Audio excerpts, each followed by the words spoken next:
Assalamualaikum warahmatullahi wabarakatuh, jumpa lagi dengan Putri Wallet 42, kali ini kami akan membahas tentang cara membuat gedung wallet minim biaya, sekaligus mendobrak motivasi teman-teman yang pengen punya rumah burung wallet namun terbentur minimnya biaya. Melihat nilai dari sarang wallet yang sungguh memberikan harapan untuk memiliki kehidupan layak di kemudian hari, membuat masyarakat kita berkeinginan memiliki usaha wallet. Namun apa boleh buat, dengan biaya yang sangat besar, banyak orang mengurungkan niatnya tersebut. Khususnya bagi kalangan menengah ke bawah. Meskipun di zaman sekarang banyak ahli atau konsultan menawarkan beberapa desain gedung wallet sederhana yang diperuntukkan untuk masyarakat golongan menengah ke bawah. Mereka memiliki beberapa desain yang sangat cocok bagi orang yang bermodal cekak atau minim modal, tapi lagi-lagi untuk mendapatkan informasi tersebut harus merelakan uang jutaan dengan alasan jasa konsultasi, yang tentunya memberatkan kita kalangan bawah. Dengan melihat kondisi tersebut, kali ini saya akan mendobrak semangat kita bersama bagaimana caranya kalangan kecil seperti kita JG bisa ikut dalam bisnis ini yaitu budidaya burung walet, meskipun dengan keterbatasan biaya YG kita miliki.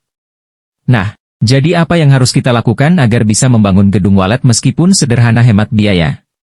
Berikut teknik membuat gedung walet paket hemat.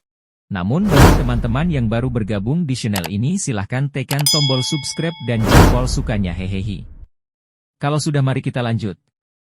Yang pertama adalah niat atau tekad yang bulat. Yang kedua mengurangi ukuran gedung. Dengan mengurangi ukuran gedung walet yang akan dibangun akan menurunkan biaya pembangunan gedung itu sendiri. Jika para investor pemilik modal besar yang mampu membangun gedung dengan ukuran 8x12 meter atau 12x12 meter bahkan lebih besar dan permanen kita bisa merubahnya dengan ukuran misalnya rumah walet kecil 4x6, 4x8 dan atau 6x8 saja. Yang ketiga mengurangi jumlah lantai, jika mereka membangun gedung dengan 4 atau 5 lantai, Anda cukup dengan 2 lantai saja yang ditambah rumah monyet untuk memaksimalkan ketinggiannya. Yang keempat, ukuran jarak per lantai kalau mereka, investor bermodal besar, membangun gedung dengan tinggi per lantai 3 meter, Anda cukup dengan ketinggian per lantai 2 atau 2,5 meter saja. Perlu kita ketahui, dengan mengurangi ketinggian ukuran per lantainya itu kita sudah dapat menekan biaya. Jika standarnya mereka 2,75 atau 3 meter. Ya kita cukup 2,25 atau 2 meter 50 itu sudah cukup. Yang kelima lokasi atau tempat mendirikan gedung. Jika biasanya investor biasanya membangun gedung pada tanah kosong, tapi kalau kita ingin menghemat, bangunlah gedung walet di atas rumah tinggal kita. Hal ini tentunya menghemat biaya pondasi, tanah, biaya tukang dan lainnya. Nah kecuali kita memang punya tanah atau lahan kosong yang tidak terpakai. Yang keenam material. Penggunaan bahan yang murah tapi efektif. Informasi yang saat ini beredar di kalangan pengusaha walet dalam membangun gedung menggunakan bahan besi sebagai tulangan gedung, bata, batako, sebagai dinding, styrofoam sebagai penahan panas dan masih banyak yang lainnya. Ya, kita cukup dengan berbahan dasar kayu sebagai strukturnya. Tentunya dengan kayu YG cukup berkualitas khususnya pada bagian bawah YG berhubungan langsung ke tanah, contoh, kayu ulin atau balau atau kayu bangkirai yang tentunya bahan kayu ini masih mudah kita dapatkan di alam sekitar.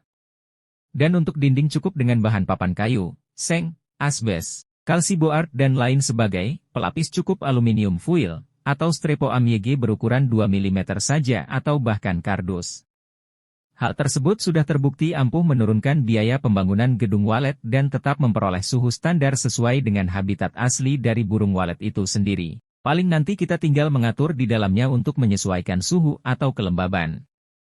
Selain dari styrofoam dan aluminium foil, Anda bisa juga menggunakan kardus, atap daun atau sesuatu yang sumber bahan bakunya dari alam untuk meredam panas. Sudah banyak yang membuktikan untuk penggunaan atap daun ini maupun pelapisan dinding daun ini cukup efektif dan berhasil, namun kelemahnya adalah tidak tahan dalam waktu yang cukup lama dibandingkan bangunan gedung yang permanen. Dan yang selanjutnya untuk hal pembangunannya kita masih bisa membangun sendiri di sela aktivitas harian kita tanpa harus menggunakan jasa tukang. Dengan begitu kita bisa memanfaatkan biaya tukang sebagai biaya untuk peralatan lain misalnya perlengkapan pendukung seperti perangkat suara pada gedung nantinya. Nah begitulah teman-temanku salah satu teknik untuk dapat membangun rumah burung walet sederhana.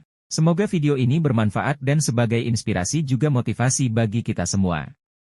Kurang lebihnya saya mohon maaf dan tidak lupa saya ucapkan terima kasih kepada teman-teman yang mendukung channel ini yang tentunya dengan sukarela mensubscribe. menyukai serta ikut serta berkomentar terkait teknik berbudidaya sarang burung walet. Akhir kata saya ucapkan semoga yang berencana akan membangun gedung walet akan segera terlaksana dan yang sedang membina gedung waletnya akan segera mendapatkan hasil dan kesuksesan. Wassalamualaikum warahmatullahi wabarakatuh.